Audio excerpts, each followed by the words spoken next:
Selamat siang Kak. Selamat siang. Sebelumnya kenalin, ini saya Nur dan teman saya Taskia. Nah, tujuan kami di sini itu sedikit menanyai tentang organisasi yang Kakak ikuti, yaitu IPPNU ya. Iya, betul. Kalau boleh tahu ini dengan Kakak siapa? Oke, kenalin aku Intan Amalia Anwar, merupakan salah satu anggota IPPNU PAC Menteri Jepang. Kesibukannya Kakak kali ini apa sih? Kesibukan sehari-hari apa kesibukan organisasi? Oh, kesibukan sehari-hari Kakak. Oke, mungkin kalau sehari-hari itu nggak sibuk sih ya, itu udah bagian dari kehidupan aja, kayak kuliah, ngaji, ikut beberapa kegiatan di kampus juga. Sebenarnya tuh IPPNU itu apa sih Kak? Nah, IPPNU itu merupakan salah satu organisasi dengan dasar ideologi Nahdlatul Ulama, khusus pelajar yang bergerak bukan cuma di bidang keagamaan aja gitu. Seperti yang kita tahu kan kalau Nahdlatul Ulama itu satu komunitas, satu golongan keagamaan ya. Iya. Tapi IPPN itu tuh nggak cuma bergerak di situ aja, tapi juga bergerak di bidang sosial, ada seni budaya dan politiknya juga dimasukkan ke sana. Jadi kita yang namanya usia pelajar tuh kan harus tahu banyak hal juga ya. Iya, Ya, benar. jadi nggak cuma tahu tentang agama, tapi bagaimana sih agama dan beberapa bidang dalam kehidupan itu tuh bisa bersatu. Lebih luas juga ya Kak? Iya, betul. Mungkin kalau boleh tahu jabatan kakaknya sekarang tuh apa ya Kak? Terus udah berapa tahun juga bergabung di IPPN? Sebetulnya aku tuh belum lama ya di IPPN ini, baru 1 tahun. Oh iya. Ya, baru 1 tahun.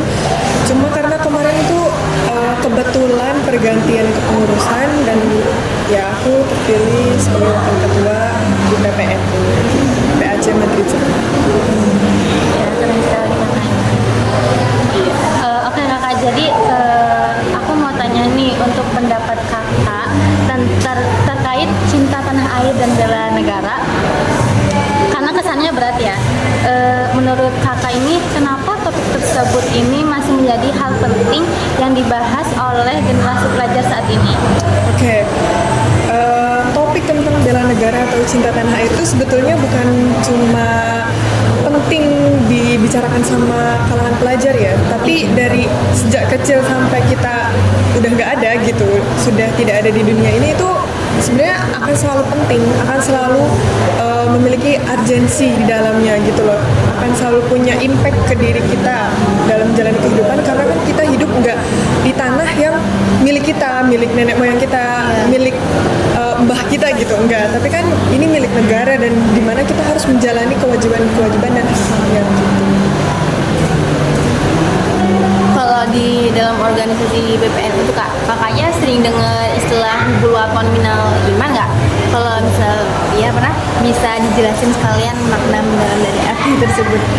Oke, kalau untuk makna mendalam yang sangat dalam gitu ya, mungkin aku juga belum bisa memaparkan lebih jauh, cuma yang aku tahu itu kan secara harfiahnya dulu kan hubul waton minal iman itu mencintai negara itu merupakan sebagian dari iman gitu. Nah, di situ sudah tergambarkan bahwa agama kita, agama Islam itu tidak hanya memfokuskan umatnya, pribadinya itu hanya berfokus ke ibadah-ibadah aja gitu loh. Ibadah yang berbau kerohanian banget gitu loh. Tapi juga menumbuhkan cinta tanah air di dalamnya dengan berperilaku baik gitu loh, menghargai sesama. Itu kan juga tumbuhnya dari iman itu sendiri gitu. Apa saja suatu kegiatan yang biasa dilakukan di ruang lingkup pondok pesantren dalam mencerminkan cinta tanah air dan bela negara?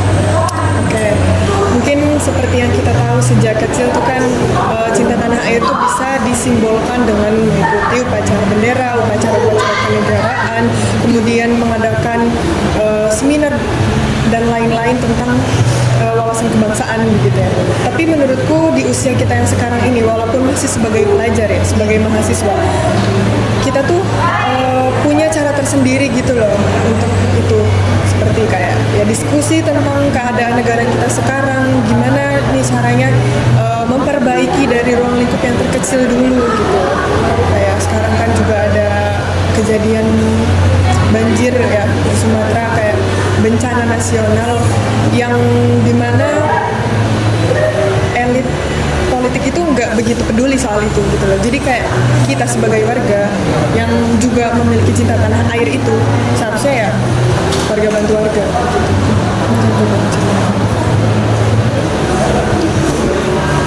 Sebenarnya yang jadi ciri khas bagi generasi muda di IPPN untuk menanamkan rasa cinta tanah air dan bela negara itu apa? Nah, kan tadi kembali lagi ke awal ya, kita tuh nggak cuma bergerak di bidang keagamaan aja, tapi juga di sosial, juga ada politik budaya.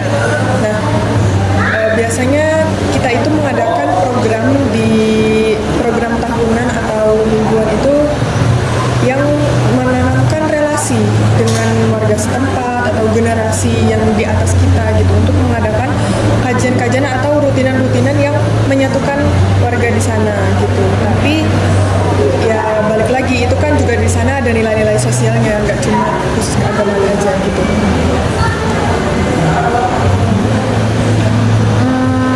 Terus bagaimana sih bentuk sederhana dari bela negara menurut organisasi kakak ini, dan program apa saja yang paling terasa bagi diri dan program apa saja yang telah dilakukan oleh IPPNU untuk menumbuhkan cinta tanah air dalam keseharian anggota? Oke, cinta tanah air itu kan bentuknya sangat ragam sekali ya. Jadi kita itu di IPP itu kan IPP itu khusus untuk perempuan ya. Ada juga IPNU yang khusus laki-laki. Itu tuh dipisah, ada IPNU, ada IPPNU.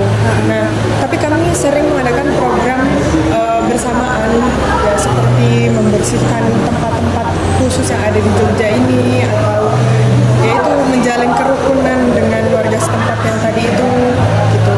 Tapi yang dampaknya terasa sih mungkin itu ya, kayak membersihkan bagian-bagian di Jogja, tempat-tempat di Jogja yang memang tidak dilestarikan oleh orang-orang gitu. Kalau boleh tahu, di organisasi IPPN itu kan kakaknya sering kayak bersihin lingkungan-lingkungan gitu kan. Itu apa aja kak? Selama kakak bergabung 1 tahun ini mungkin apa aja yang di Jogja udah bersihin? Kebetulan ya, kalau misalnya selama aku bergelut di sana itu belum ada program itu. Oh, iya. Cuma melihat dari angkatan-angkatan sebelumnya itu pernah. Jadi di situ tuh ada bagian tersendiri. Namanya apa ya? Intinya yang benar-benar bergerak langsung ke lapangan gitu. Ya, gitu. Ada bagian yang benar-benar bergerak langsung ke lapangan. Jadi ada program membersihkan alun-alun kidul waktu itu. Dimana kan orang-orang kalau nongkrong di Alkit ya kadang-kadang nggak aware, nggak sadar membuang sampah. Iya bener, banyak duduk-duduk buang sampah, makan sampahnya di situ gitu. Nah, kita ya ngadain program itu. Tapi selama aku setahun di sana belum benar-benar ada sih sebenarnya. Berarti belum pernah itu. Iya, belum pernah. Mungkin dari pengalaman yang udah kakaknya lakuin, apa dampak yang paling terasa bagi diri kakaknya, atau mungkin bisa membuat kakaknya tuh berpikir kembali terkait makna bela negara itu? Selama di IPPNU. Iya. Kalau selama di IPPNU ya, mestinya banyak sih, banyak. Cuma yang aku ngerasa, kan kita punya relasi nih di IPPNU gitu kan, sesama teman. Itu saling share-share tentang informasi terbaru negara kita seperti apa gitu. Dan menyuarakan gitu loh, menyuarakan kekacauan-kekacauan yang ada di negara kita, gimana sih caranya biar negara kita tuh nggak seperti ini lagi gitu loh, nggak sekacau ini lagi. Itu kan dimulai dari suara-suara yang terkecil jadi besar gitu kan, sekecil di sosial media, apa sih, share informasi terus di-share lagi ke status WA atau ke Snapgram, diteruskan gitu. Mungkin itu menurutku kerasa sih sebenarnya, karena aku yakin mereka tuh mesti melihat itu. Tapi kan ya balik lagi, kita juga bersuara, pasti ada yang denger. Nah balik lagi yang dengernya mau denger apa enggak gitu. Tapi sebetulnya kan ada juga ya beberapa yang sudah ditentang, tapi dan itu berimpact gitu. Jadi kayak sekecil kita nge-share hashtag di Instagram dengan itu tuh berimpact gitu. Karena ya alhamdulillahnya tuh di negara kita tuh masih punya solidaritas tinggi gitu loh sesama warga itu. Ya, jadi kayak saling menyuarakan utarakan dan itu berimpact. Menurutku itu hal kecil yang berdampak. Oke, jadi menurut kakak sebagai seorang yang mengikuti organisasi IPPNU, apa tantangan terbesar nih yang dapat menumbuhkan rasa cinta tanah air? Mungkin pengaruh kurangnya literasi, pengaruh globalisasi, atau sikap apatis. Oke, kalau menurut aku sendiri ya, kayak ngelihat dari keadaan sekarang, kekacauan. Ya, kenapa aku dari tadi berbicara tentang kekacauan? Jujur ya, aku pas dapet, oh ini ternyata topiknya tentang ini, aku sebenarnya udah kayak setengah hati karena aku apa ya melihat keadaan negaraku sekarang tuh betul-betul kayak cinta tanah air, wow gitu loh, kayak sepertinya yang cinta tuh cuma kita sebagai warganya deh gitu kan, ya gitu.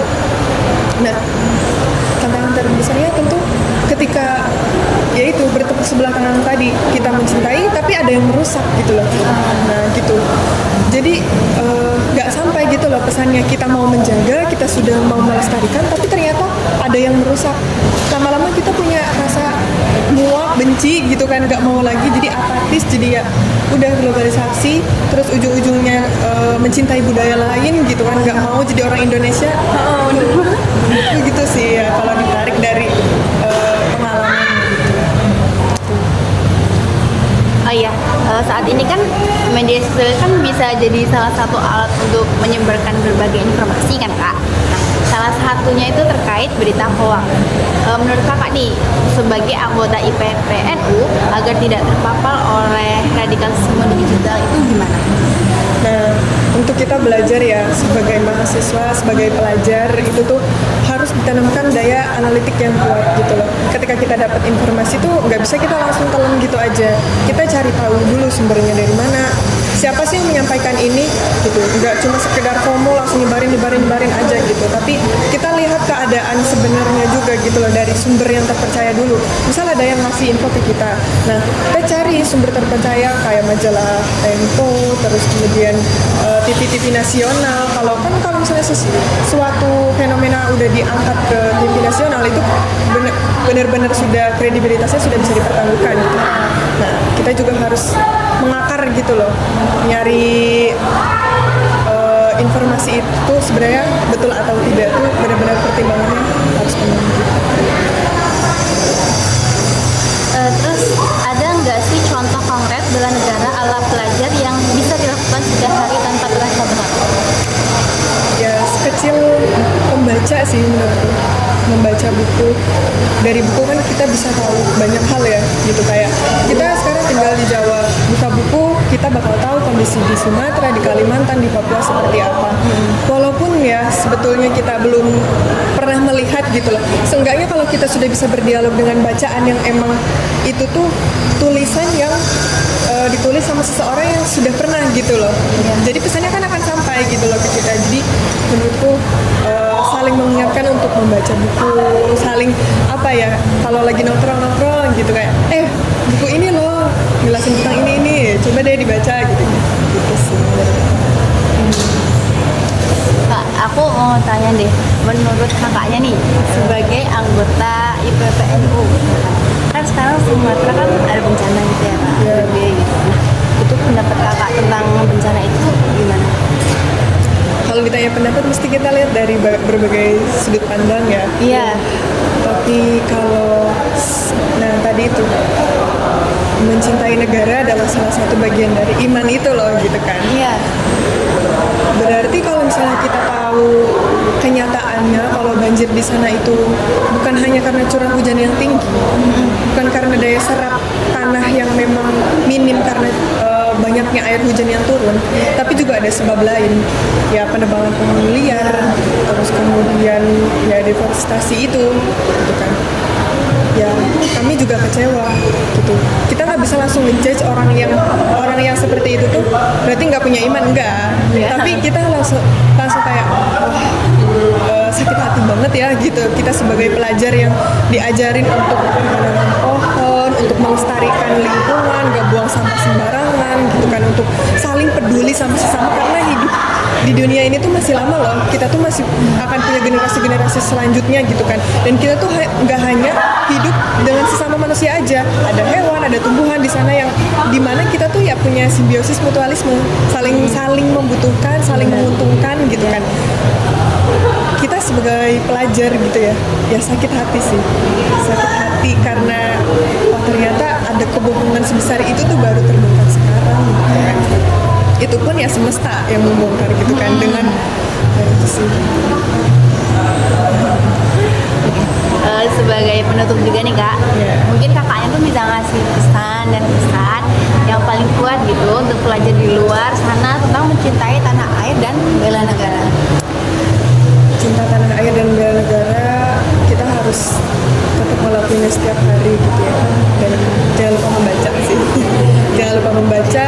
Dari membaca kita bukan cuma membuka wawasan sih menurutku, tapi membuka hati kita juga gitu loh, kayak kita terbuka hatinya, pikirannya untuk melakukan kebaikan-kebaikan dari iman yang dipupuk dengan kebaikan itu. Nah, kebaikan itu juga bisa tumbuh dari membaca menurutku gitu. Sesuai dengan pesan sesuai dengan wahyu Allah yang pertama kali diturunkan kepada Nabi Muhammad. Iqra. Bacalah ya. Iya. Tuh, mau paham langsung atau enggak, semesta pasti ngikutin gitu loh. Mungkin kalau kita baca satu hal di sosial media atau dimanapun, kadang kan kita kalau lagi patah hati aja kita nyarinya yang relate, bacaan yang relate gitu. Iya. Ya, apalagi dengan kehidupan yang sekompleks ini tuh pasti semua bacaan tuh relate. Oke. Ya, jadi Makasih ya kak, dulunya udah mau diwawancara. Mohon maaf jawabannya seadanya bang. Iya, nggak apa-apa. Ini Subjektif udah- banget lagi aku. Ini udah Coba cukup banget belajar. untuk jawab, biar teman-teman di luar sana juga tahu gimana sih sebenarnya mencintai tanah air yang benar tuh ya.